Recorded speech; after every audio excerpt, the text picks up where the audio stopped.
Hello, I'm Nan Simonson. I am the author of Aging Powerfully. What was the point of this title? I was 69 and a half when I began writing the book with the intention that in 6 months, turning 70, I was going to put into writing what I had learned about aging with power, because I intended at 70 to go for another 10, 20, or 30 years, using what I was learning as a health coach and culinary trainer, um, and the principles of lifestyle as medicine. Hippocrates said, let food be thy medicine and medicine be thy food.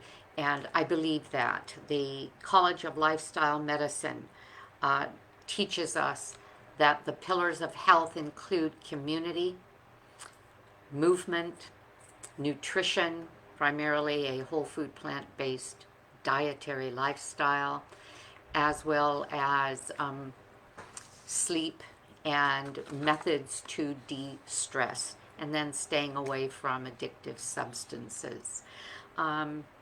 And I teach that in this book after I explain a bit of a challenge I had. So it's part memoir, and the word powerfully, 10 letters, is a acronym for 10 growth and health modalities that you can adopt. One of them, one of the most important of them, is sleep. So is sleep essential? Is it important? Is it something to lose sleep over? Oh, heck yeah. I have been following Dr. Andrew Huberman, a neurobiologist and a neuroscientist and ophthalmologist with a lab at Stanford University. For quite a while I've been following him because I love his teaching on the way our brain works and affects our entire body. And he has done a lot of good work in the field of sleep and its effect on our body. Well, just recently he interviewed, actually, I was going to say for the second time, I think it was the first time that he had interviewed Dr. Mathew Walker. And Dr. Walker is a world-renowned expert on sleep. So, and I'll tell you his background. And so I saw a 3-hour interview with Dr. Huberman, whom I highly respect and admire, and Dr. Matt Walker, whom I was learning more about regarding sleep. And then I saw another 3-hour interview with another person I admire, Rich Roll. And he has a podcast, the Rich Roll Podcast, and he interviews fascinating people. He is whole food, plant-based, he is vegan, and a world-class athlete and podcaster. And he had an interview with Dr. Walker regarding sleep. Now that's 6 hours in. And I watched parts of those again and again. And then I just watched another interview with Dr. Walker and Louse Howes. And that was a 2-hour interview again about sleep. So I've combined the information that I learned taking notes and decided that it doesn't even matter if I can't knock this stuff off at the drop of a hat from the top of my head. I'm going to read my notes because there's some really good information here. And then I would recommend that you just go to YouTube, insert Mathew Walker, and look at what comes up. You will see him with Rich Roll. Very well worthwhile. Listen, 3 hours. And you'll see him with Dr. Huberman, and you'll see him with Louse Howes. And all, well, what is that, 8 hours of interviews plus the amount of time that I re-listened was precious. Every minute full of information if you're looking at knowledge that can affect your entire life. Somebody said something recently, and boy, did that make sense. You know what? If there was a drug that was 80% effective in preventing all of the common chronic diseases, starting with cardiovascular disease, stroke, diabetes, pulmonary diseases, a lot of cancers. And if you could get that medicine, how much do you think it would be worth to you?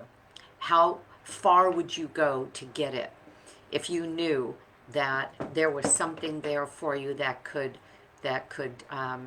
give you longer life, allowing you to age powerfully? You would take some great steps, and it would be worth a fortune. But you know what? It's free, because what we're talking about isn't a pill. There is no pill that can do that. But evidence has shown again and again and again that there's something that we can do to elongate our life, to extend it in glorious, fun, and healthful years.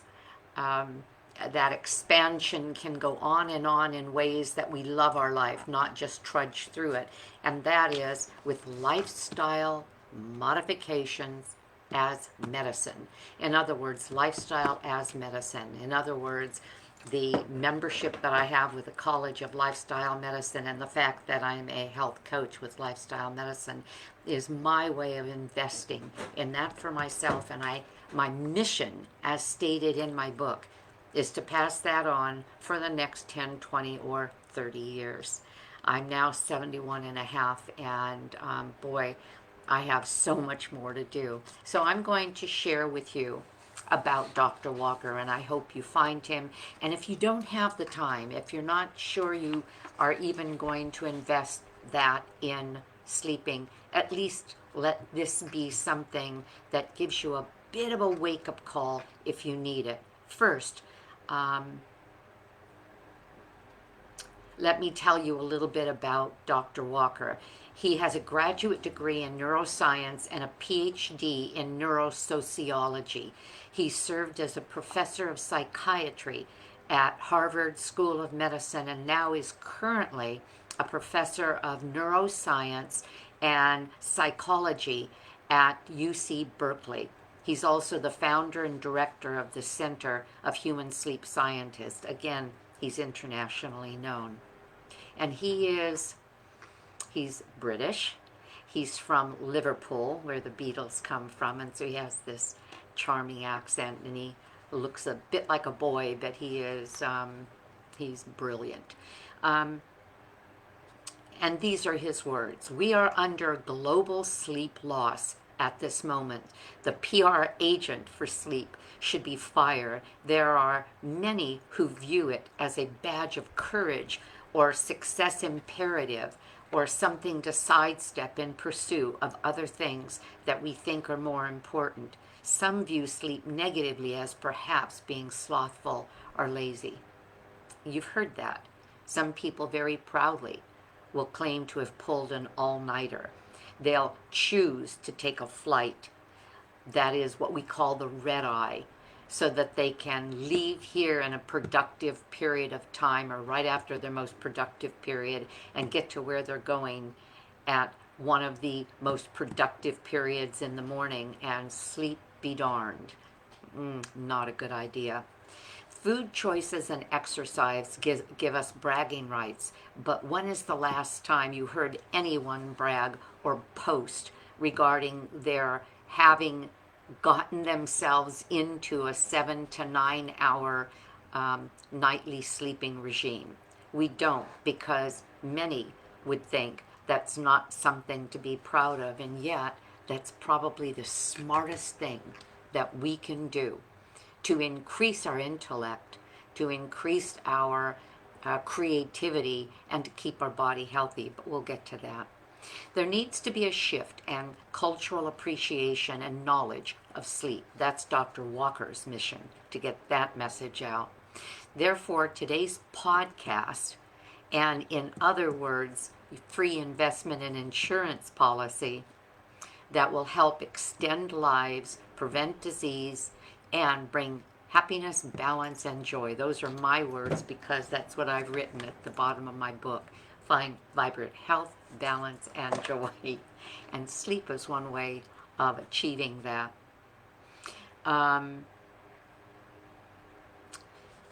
As it relates to the recognized pillars of health, and I went over those, Dr. Walker said that he used to think that sleep was perhaps the third pillar.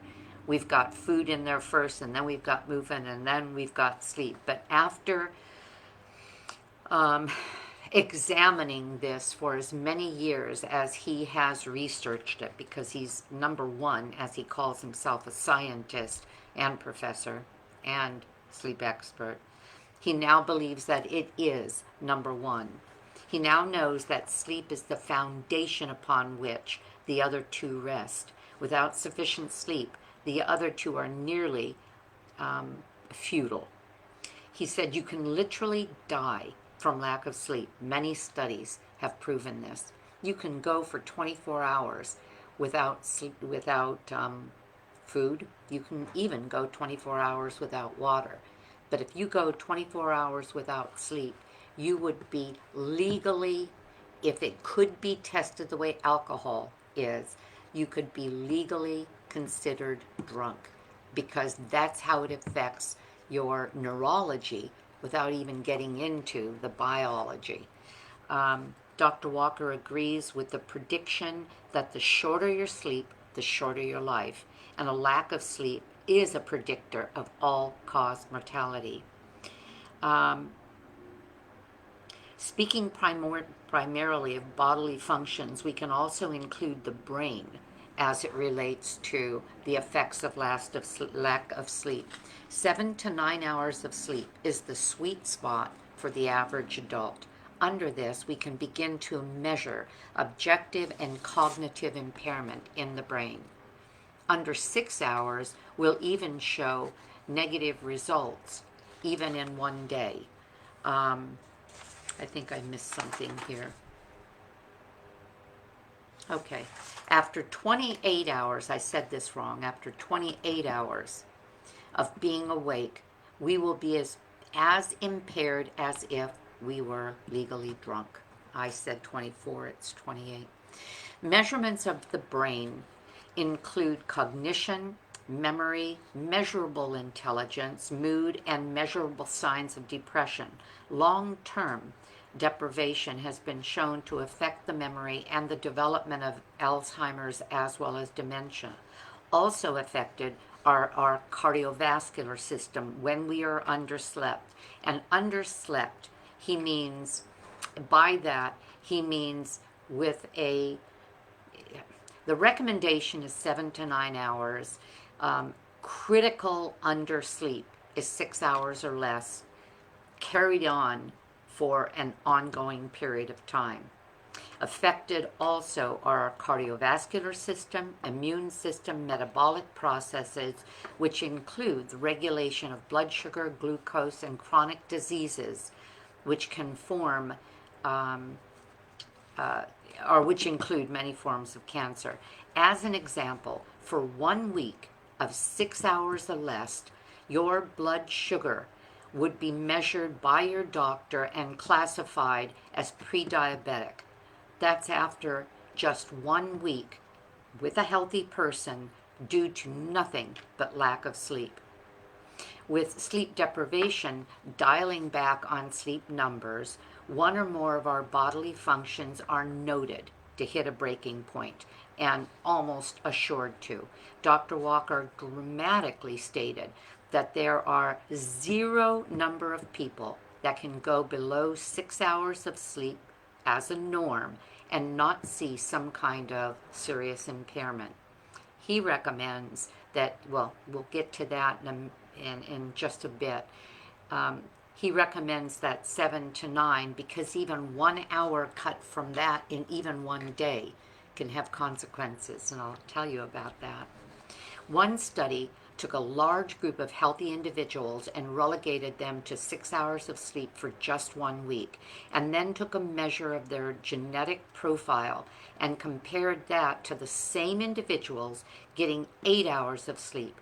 They found that in that 1 week, over 700 genes were affected, distorted in the way that they are active in the body, any one of which could affect our general health or our psychological health. But at 700 disrupted genes, we're looking at a body that does not have the ability to maintain good health for any length of time.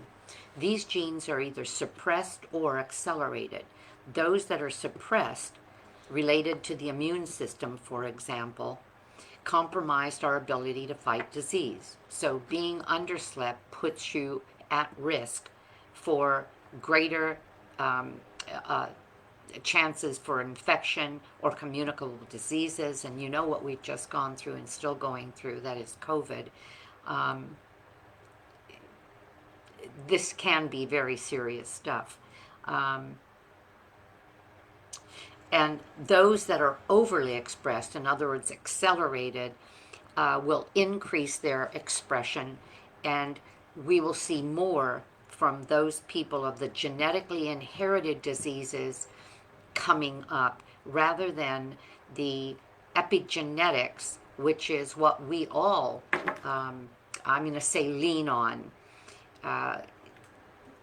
to find health. In other words, epigenetics is our ability, in spite of the genetically inherited genetic code that we have. For example, my family is full of cancer.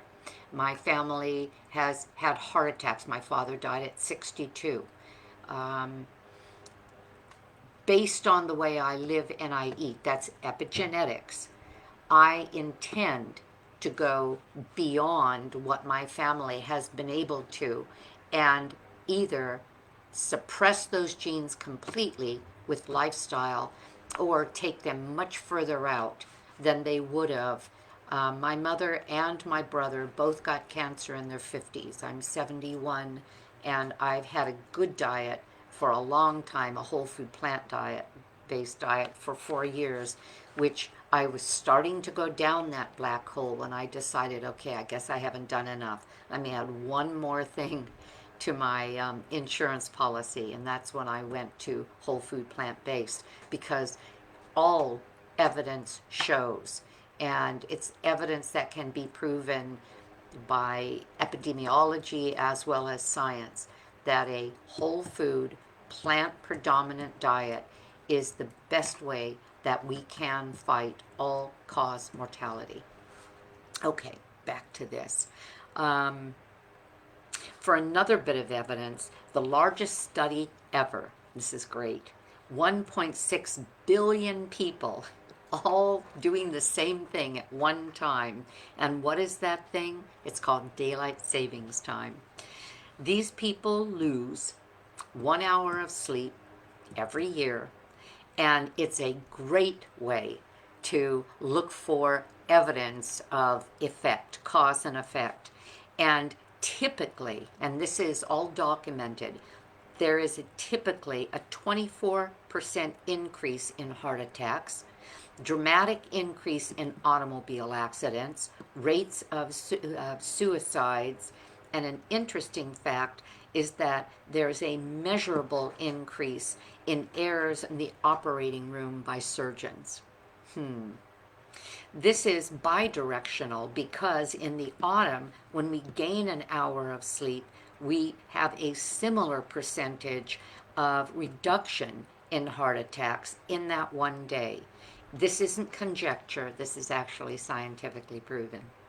Another additional fact that brings home something more than physiological change is the measurable increase in harsh sentencing by judges during that one day, bringing home the effect of sleep on our cognition, rates of depression, anxiety, the way we perceive things. In the case of the these magistrates that had the harsher sentences in their irritability and general lack of coping skills. Okay, so what affects sleep? Let's begin with one of the most insidious interrupters of sleep, and that is stress in any form. Anger, resentment, catastrophizing, ruminating. Ruminating means just going over and over things in our mind. Not only does it interfere with sleep, but it affects our body processes as well, especially the adrenals. Dr. Walker says we are constantly on reception and seldom on reflection. And reflection is one way that we can quiet our mind, and we'll talk about that a little later when we're talking about what to do to gain the sleep that you want. What does it take to find a more restful night if this is something that you happen to be struggling with? Stress, by the way, is especially worse at night. With the lights out, everything seems to be more dramatic and urgent and overall worrisome. All of this, and yet no government or workplace mandates regulating sleep. We never hear people say, oh, I've got this great group of people that go to bed on time and show up at work well refreshed. Instead, they brag about this fantastic group of people who are willing to work all hours just to get the job done. In other words, this isn't something that you're going to hear backed by anybody, because quite frankly, there's no money to be made in it either. Let's talk about dreams, because dreaming has a lot to do with why we sleep and the value of sleep. When you're dreaming, it's more energetically demanding of the brain than when we're not dreaming. And when I talk about dreaming, there's deep sleep and then there's REM sleep. Both are essential to the working of our brains, but REM sleep is when a lot of mental processing goes on in ways that we can't even imagine. There's two functions of REM sleep. Dreams provide a form of emotional therapy, emotional first aid, if you will. During this period, the experiences of the day, things that we learn, painful and beneficial, get processed. Some things are discarded, sometimes just for now, and the sharp edges of things are worn off. The things that maybe we went to bed so anxious about, we can wake up and see in the new light of day. You'll hear, and we've heard, people when there is a challenge that someone is taking on, they'll say, sleep on that. Take this problem and sleep on that. And that has everything to do with REM sleep. And REM sleep cycles in 90-minute cycles. REM sleep, deep sleep, REM sleep, deep sleep. During this period, Dr. Walker calls this emotional convalescence, because a lot of what is processed during REM has to do with not our cognitive abilities, but also our emotions as well. An interesting side note, it's been proven by a study with depressed people who have gone through a traumatic event and were therefore depressed. They divided into two groups to evaluate a year later. Those who recovered from depression were the ones that had been able to dream, but also who dreamed of those events as recorded by a dream journal, as opposed to those who dreamt about anything else but didn't dream about, or in other words, process the events that were so dire to them. Those in the second category were still depressed 1 year later. So interesting. Lucid dreaming is another kind of dream, And it's a dream state during which you're aware and you're still dreaming. You're aware of dreaming and you're dreaming and somewhat in control of that dreaming. Now, this is interesting because just recently I became aware of that, and I thought it meant I was still awake. In other words, I would be dreaming in the middle of a dream and be thinking, wait a minute, now who is this? Or why is this happening? And this had happened again and again. And I would have thought until I heard this that I was actually not dreaming, that I was awake, or I was just making up a story and playing it out in my mind. But it's very likely that what was happening was this lucid dreaming. About 20% of the population have lucid dreams, and they're also valuable. Dreaming is valuable, and there's value in remembering what our dreams are. If not a lucid dreamer, in other words, not even aware very succinctly of what you're dreaming, let alone taking part in it, take a minute when you first wake up to try to remember your dream, although they're fragmented and nonsensical, because when a situation plays out, it plays out by with fragments of reality that then kind of weave together to an end result. Well, when we are dreaming, we start anywhere in that process, and sometimes the fragments never are combined, and sometimes they are from several situations that we're dealing with that can have some relationship in one way or another, and the whole thing gets thrown together in a milieu and then pulled apart or simply quieted, depending on, I'm going to say, prioritization.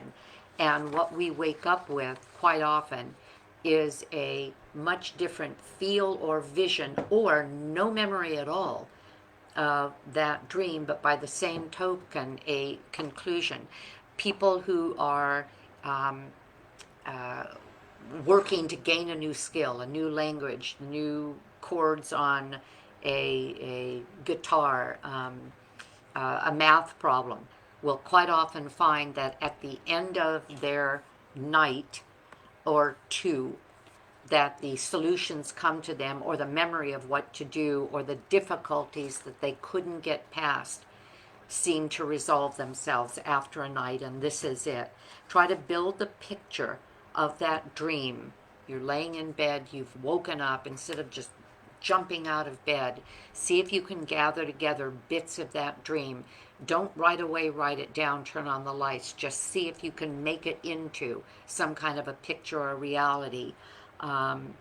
Because what you're doing, you can write it down later, but what you're doing is you're training your mind to pay attention to the dreams. How about training our mind and body to sleep better? Dreaming is like group therapy for memories. It puts pieces of those memories together and then tests to see if they're connected, sometimes, as I said, not logically. Dr. Walker calls this associative processing, like going to sleep with the pieces of jigsaw puzzle and then waking up with the puzzle completed. You have a problem or a situation, sleep on it. Both creativity and ingenuity will quite often come to you by the next day. All right. Having problems with sleeping at night, rethink napping. Naps can have a double-edged sword. They can be very beneficial to the brain and the body, but they can also disrupt our sleep and our dreaming, especially if they're so long that we begin to go into REM sleep and then are woken before we play that out. One of the worst things that we can do is to be interrupted during REM sleep, because that needs to play itself out for the full amount of time. Let me get back to where I was. As a matter of fact, waking up in the middle of a dream is likened to what happens after we've been drinking and have a hangover. We actually can feel hung over, like we have no conclusion, like we weren't well rested, like we still have missed something although we were in bed a full 8 hours. So too late in the day of a nap, or too long of a nap, too long meaning that you could go into REM and then disrupt it, too late in the day has its problems, and I'll talk about that as well, are both detrimental to falling asleep later on in the evening. And why is that? The moment we wake up, and throughout the day, there's a chemical building up in our brain. It's called adenosine. It builds up, and the more adenosine that builds up, the sleepier we feel. It builds up and creates sort of a psychological pressure to fall asleep.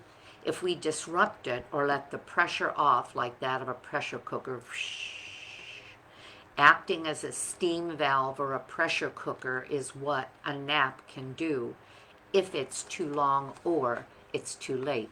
The more trouble we have falling asleep, the more that we should reconsider napping, because letting that pressure off of the adenosine can absolutely cause problems with our falling asleep at night.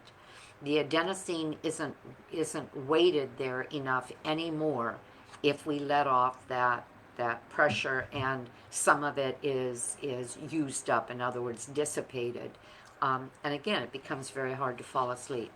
He suggested, again, no more than 20 minutes for a nap and no later than 2 p.m.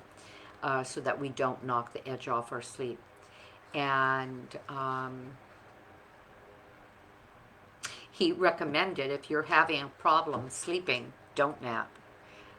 Let yourself get really tired. Let the pressure of the adenosine build up. Let that make you, at your sleep time, be it 9 or 10 o'clock, really want to go to sleep. And I'll talk in just a minute about the ways that will help us fall into sleep, and why we don't want to consider going to bed like switching off a light and thinking it's done, I'm asleep. It takes more than that, and we'll talk about that. Sleeping actually clears out the adenosine in the brain so that after the appropriate number of hours, we wake up naturally.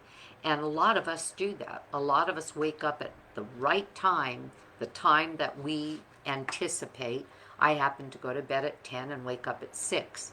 And occasionally, if I've had problems the night before, or if I stayed up, that's where it gets me.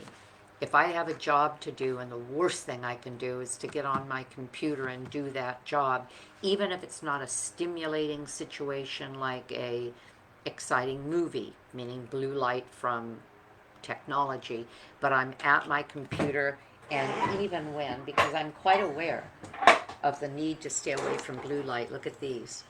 Isn't that great? I'll put these on if I'm working right where I am now, and I have to get something done, and it's 8:30 or 9 o'clock. Oh, wait a minute, I just... anyway, it still will disrupt my sleep, because it gets where it's instead of getting ready and building down the things that excite the brain, it's keeping it going until the last minute. Sometimes we can't help that, because I wouldn't be saying this if I could always ensure that I don't have something later in the day that I have to finish, and I'm sure you're the same way. Other sleep disruptors, how about coffee? Don't you love coffee? Some people don't. Some people do, but I look forward to my morning cup of coffee, even though it's not even a half calf. It's a 3/4 uncalf. 1.5 scoops of decaf and a big topper on that second scoop of well-flavored caffeinated coffee. I can do that at 8, and we'll talk about those who can and those who can't. But man, if I do that at noon, even worse. I mean, almost guaranteed, if I do it at 2 or 3 o'clock, I will not be able to get a good night's sleep. And we'll talk about why. So caffeine, the dose and the timing is what matter.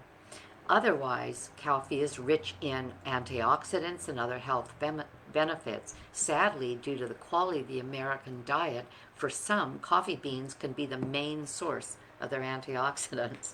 For most of us, I know for myself, with my whole food plant-based lifestyle, I get lots and lots of antioxidants daily, all day long, from fruits and vegetables, grains and legumes, seeds and nuts, leafy greens.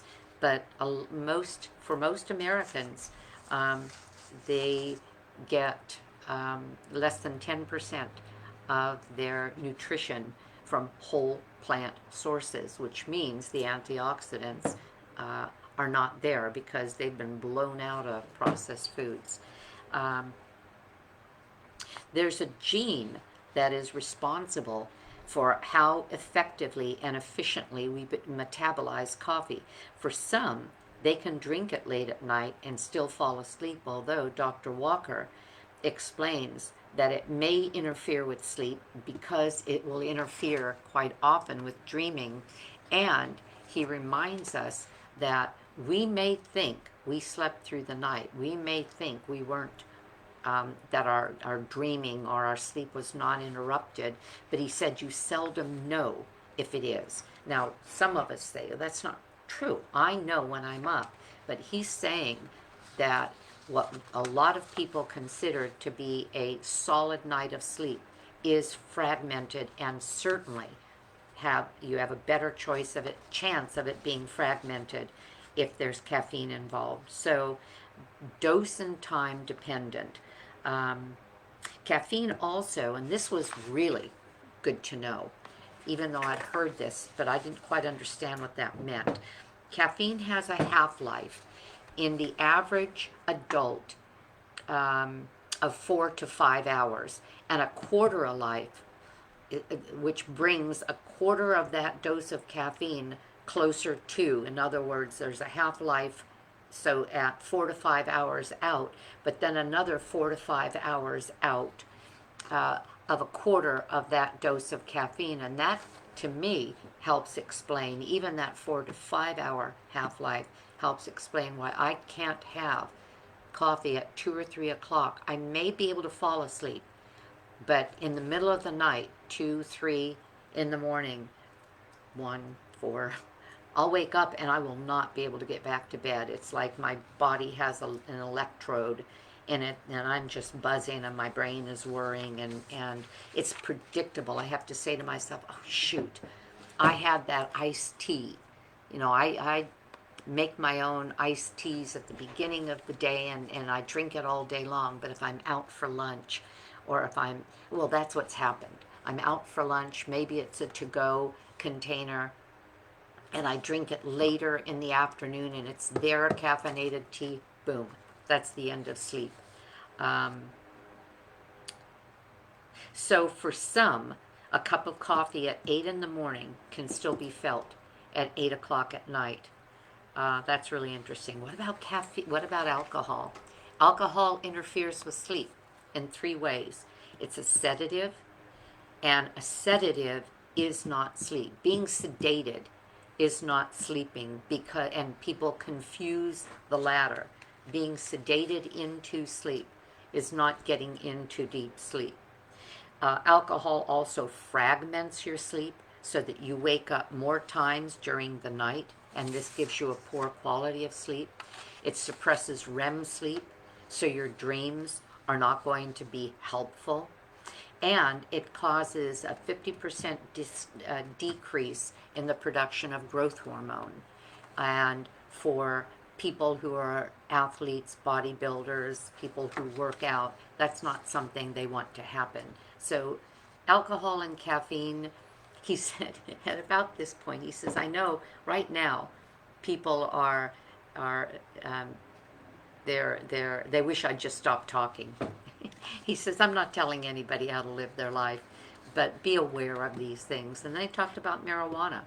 THC, which is the psychoactive part of marijuana, has been shown to not only affect sleep, but because it develops a dependency and the strength tends to wear off, or the effects of the strength of it wear off very quickly, and therefore the tolerance requires that one continue to up the dose. He said it can be a real problem with blocking REM sleep, but also with its addictive qualities. He says, but the CBD part of marijuana quiets anxiety, although at lower doses it can interfere with sleep. At higher doses it can promote it. So he there's value in CBD, but it's still under studies. He says, but it actually can help with sleep. I know a lot of people, because it's legal in most places, the CBD, have experimented with that and are finding that it can be calming, that it can be pain reliever, and it can be helpful in certain situations with illnesses, untenable illnesses and pain. Okay, to fall asleep more easily, how do we do this? It's called sleep hygiene. The body needs to drop its core temperature at night by 2 to 3 degrees. That's why it's easier to fall asleep in a cold room than a hot room. So, get your rooms cooled off. Sleep in a cool room where you need to get under a cover. If you start getting too hot, put your feet out from the side of the bed, because the bottoms of our feet, the bottoms of our hands, and our upper face are and top of the head are especially sensitive or adept of letting heat escape. Where am I? Okay. A warm bath or a shower before bed brings heat from the core of our body to the surface of our skin, where it's dissipated by ambient air. And that's because it radiates the warmth off the skin from the core and helps you sleep. Sugar and low-fiber foods should be avoided before bed because they stimulate us and they raise our core body temperature. A lot of us, and I'm one of them, do time-restricted feeding. In other words, I finish a meal and don't eat again for 12 to 14 hours. It's usually 14 hours. Our goal is to finish dinner by 6:30, and I don't have breakfast again until 8:30, and that's a 14-hour window of time. Well, right there, that nails not putting food in our body for hours before we go to bed. It's easy to keep from going through the evening snacking, saves hundreds of calories. It's better for our digestion to be laying down and not digesting when we're actually just trying to sleep.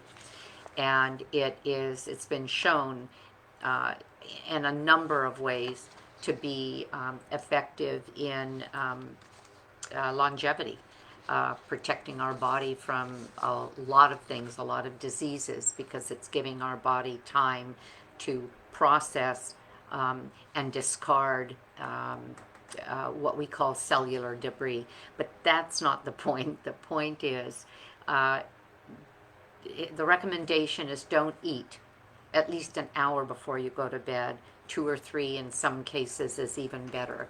And whatever you eat, if you're going to, because sometimes you can't help that, don't let that be a highly refined starches, sugars, low fiber foods that are high in starch or sugar, because that just revs you up. It warms you up, it revs you up, it'll make sleep hard.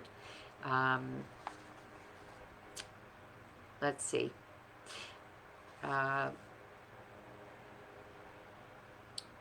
And as he said, it will also lead to acid reflux and fragmentation of sleep. When insufficiently slept, our hormones that regulate appetite, which are ghrelin and leptin, become disrupted and often work in the opposite direction. Ghrelin, and you can remember what that is, that's the get hungry hormone. I think of it as grrr, meaning your stomach is growling, grrr, grell. Okay, ghrelin stimulates us to want to eat when our stomach is empty, when we should be hungry. Leptin tells us when we're full. But if they're disrupted and with insufficient sleep, our hormones throughout our body get disrupted, but so do ghrelin and leptin. They can work in inverse proportion. In other words, when we should be hungry, ghrelin, instead of ghrelin coming up when we should be hungry, it's on all the time, high alert, and it's telling us to eat all the time. When people are underslept, they tend to eat a lot and often.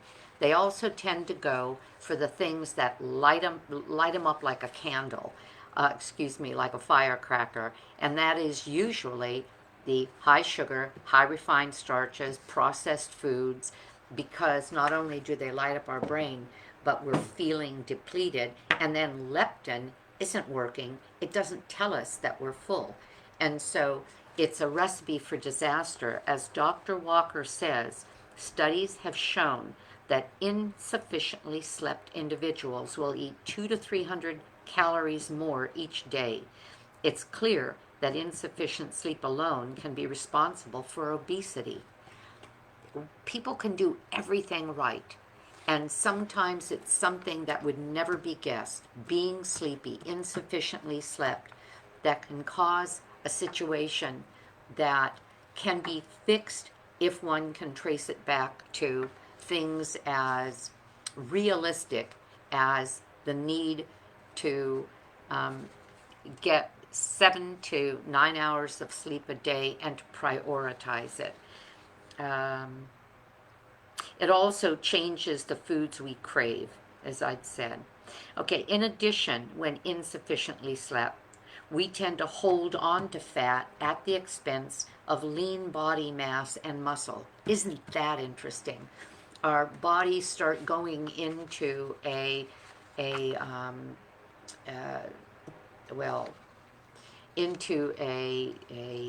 mode of survival, and it holds on to the fat in case we're coming up into a famine or into hard times, which is at the expense of lean body fat and muscle, which is really important for people who are, again, trying to build themselves up, trying to lean out, trying to diet, and yet are finding all of these adverse effects, the fighting against them.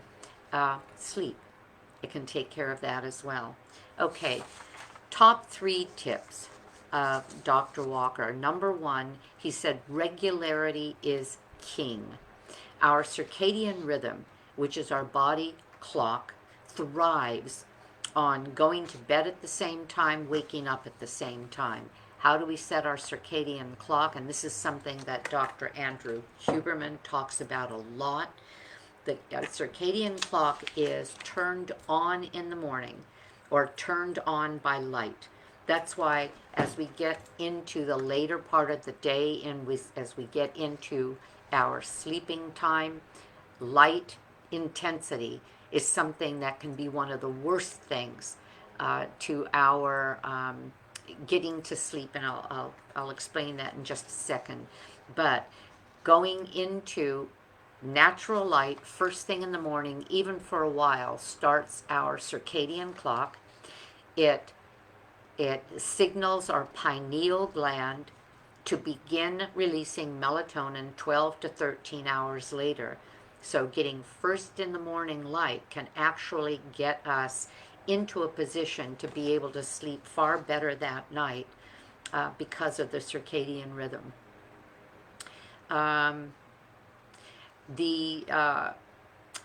Getting into bed and waking up at the same time, he said, anchors your sleep and increases the quality of your sleep and the regularity of it.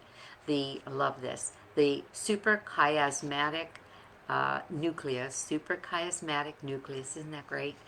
In the center of our brain is involved with this. The circadian clock and the suprachiasmatic nucleus anchor our sleeping and waking time if we give it what it needs, and that is regulating that time ourselves, the waking and the sleeping, and keeping them steady. Number 2, have a pre-sleep routine. This is essential. Going to bed, as he said, is not like turning off a light switch. He likens it more to landing a plane. There are a number of things that we can do to prepare our mind and our body for sleep.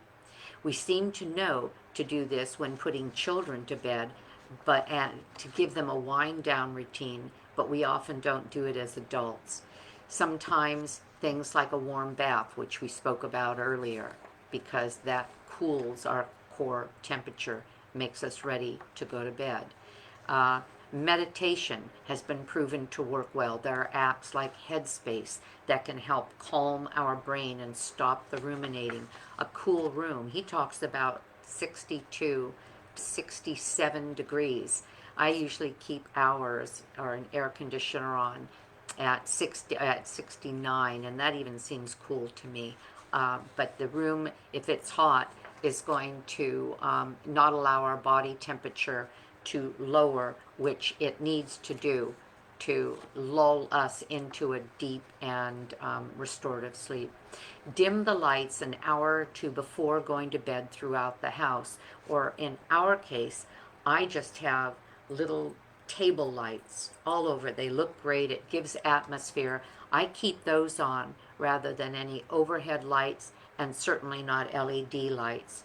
Just little lights around with a shade so that it doesn't hit us in the eyes can allow our body to start and to continue to produce melatonin, because bright light stops the production of melatonin. And those low lights, small lights, work well if they are like at waist level, because they hit our eye in a certain way that it's not as stimulating as a high light, which hits our eye just the way the sun would, which wakes us up in the morning. Darkness stimulates melatonin, which is necessary for sleepiness. It's very helpful to fall asleep and stay asleep during the early hours if we have, remember, built up the adenosine, and the melatonin is high when we go to sleep. Earplugs or a sound machine, I even do that. We have several fans on, and even this little machine that goes when we travel. I use a app called just Fan. It's called Fan, and it just makes this rolling kind of a grubbly sound. But if we hear things outside, it brings us back to alertness. So we find that if we have what we call white noise going, it helps us sleep through the night. Stay away from blue light, mentioned that earlier, from the devices, not just because of that blue light, but also, as Dr. Walker says, because they're attention grabbers and excitatory. They get us wound up when we're trying to build ourselves into a soft lull, so that when we go to bed, we're ready to go to bed. Dr. Walker also suggests a worrying journal. He says he does this, not directly just before we go to bed, but a bit before, where you can write down whatever it is that is on your mind and therefore get it off your mind. He does this personally and holds it in high regard. And then number 3, he warns that when you have a very bad night of sleep, consider doing nothing. In other words, don't think that you have to necessarily compensate. Don't sleep in too long, because it'll be harder to go to bed the next night. Don't start drinking too much or a lot of caffeine to get you through the day to compensate. It'll disrupt your sleep. If possible, don't have a nap. Just go through your day, let the adenosine build up, let the sleep start overcoming you, so that when you go to sleep, you'll have your normal, regular sleep, and get back into that routine. That's all I have to say. I hope this was helpful.